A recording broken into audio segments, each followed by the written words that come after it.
কয় কেজি মাংস হবো বাইরে কয় কেজি মাংস হবো 30 কেজি 30 কেজি বা 25 কেজি নাকি না 30 এটা দেশি গরু তো নাকি আডিয়াল ভিউয়ার যারা দেখছেন দেখেন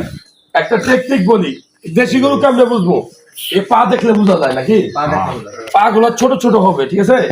আর মাংসটা হবে লাল টকটকা দেখেন এদিকে আসেন দেখেন একদম পিওর লাল মাংস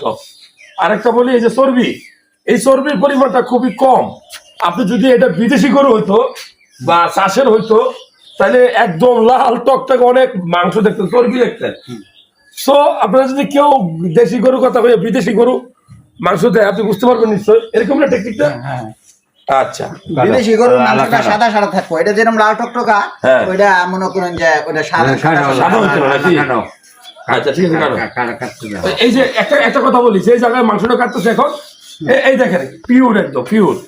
এই যে এই মাংসগুলো আমরা খাইতে বলি গরুর মাংস আপনি কোনটা খাইবেন এরকম চর্বি খাইবেন আমি বলবো যে না এই যে এরকম লাল অংশটা কিনবেন লাল